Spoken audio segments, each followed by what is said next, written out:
The Electoral College, a system used to help elect a president. A system that was created over 2 centuries ago and is still being used in today's elections. In the past 20 years, 2 presidents have been elected who have lost the popular vote.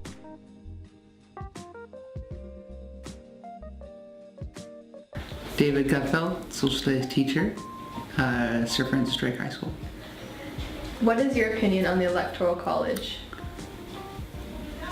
I think the Electoral College is a relic of its time, right? So it was made in the 18th century, like so much of our government, and comes from that time. So I feel like in that early period it made a lot of sense, right? It worked with the government that they created, the Constitution as it was, but I think today it's outdated. What I don't appreciate about it is it takes away the voice of the voter. It takes away the individual voice, that individual enfranchisement, that individual ability to say how they want the government to run. A nation based off democracy and liberty, where we were taught that our voice is a tool to help shape the future. So how did it all end up like this?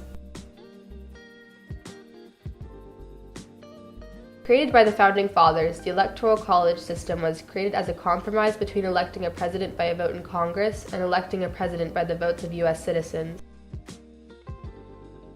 39 out of the 44 presidents have won the election because of the popular vote, but the Electoral College doesn't always work with the popular vote.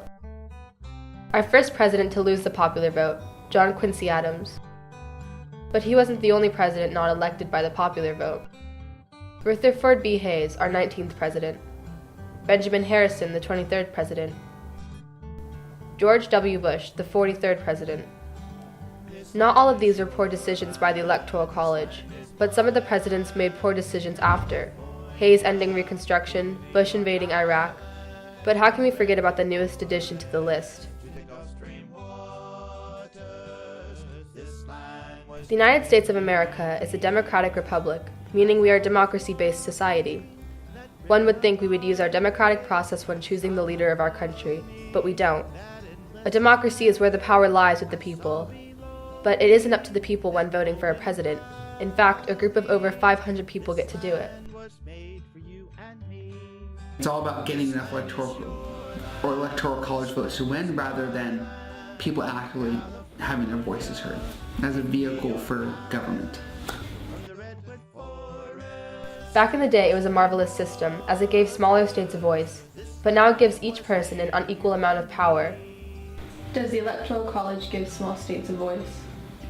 No, I don't think it does. Originally, with the foundations of the country, yes, it gave them somewhat of a voice, but we only had 13 states and then small amounts that were added afterwards.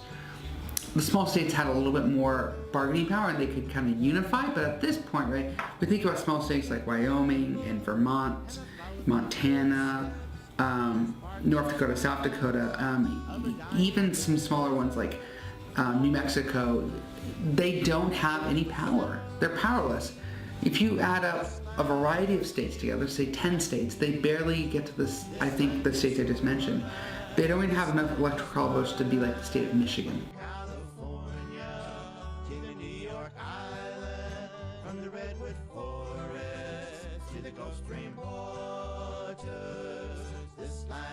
It truly would be better to change the Electoral College. Some electors are even saying it would, even to the point that some have made the agreement that whatever the popular vote is for their district, they will vote with them. If we were to switch to a popular vote, it would ensure that the leader of our country would be the one that the bulk of the population wanted. Since the vote would be more important to the election results, voter turnout would increase because their vote would actually matter. If you go to Texas, big state, very uncompetitive at this point. And no one ever goes to these places. They don't really, the big states don't have a voice. No one has a voice. So what it does, especially in our polarized society, is it puts 7 battleground states, basically is the election. So rather than saying we have the election of the country, we have the election of these 7 battleground states. With the popular vote, the president would be one with that the majority of the population would be happy with. What would be the benefit of switching to popular vote? I think some benefits would be it puts us in line with the rest of like democracies across the world, right? There's no system that, no presidential system that operates like this. I would advocate for changing the way we elect president in this direct vote. A direct vote also has its challenges, but some of the positives is people will feel that their voice is being heard. I don't know what the correct way it is, but I don't think popular vote is going to help. Then it's going to be this situation where all of a sudden now it's like you're never going to go to any place outside of California, Texas, Florida, New York. It's going to change the dynamics the complete other way, because now people are just going to run to big cities and big states and rack it up. But we want an equitable distribution of power across the country. We want votes to matter and have kind of a weighted nature of them. Or maybe that's part of the question, is like, what do we want votes to look like? Right? I like an idea of like a parliamentary system. I think it's a lot more powerful, and it also expands the map, but that's just me. How do we change the Electoral College? Well, unfortunately, you have to think about, we have to change the Constitution, so it's in the Constitution. So you have to go through the different steps to change the Constitution. So you can change it direct referendums across a bunch of states at conventions. You can change it through Congress passing amendments and each state legislator ratifying it. So it's really hard to do. And to do it, you need to organize, right? You'd have a collective idea. You have a vision of what takes its place. Like, it's easy today to say electoral college is not good. We don't like it because it's common. But we have to have a vision for what takes its place. A real vision, a conclusive vision, I guess. So you have to change the Constitution, but to do that, you have to organize, you have to create, you have to follow up ideas, you have to argue. It's all kind of those processes. You need to change also public opinion.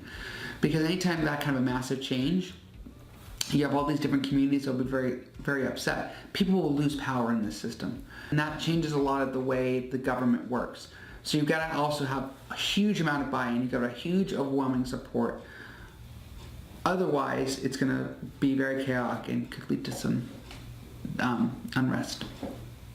When the majority of a population wants a different president than the one elected, there is a real problem. Don't you think it's time the government gave more power to the people and let us decide for our own future? That's it.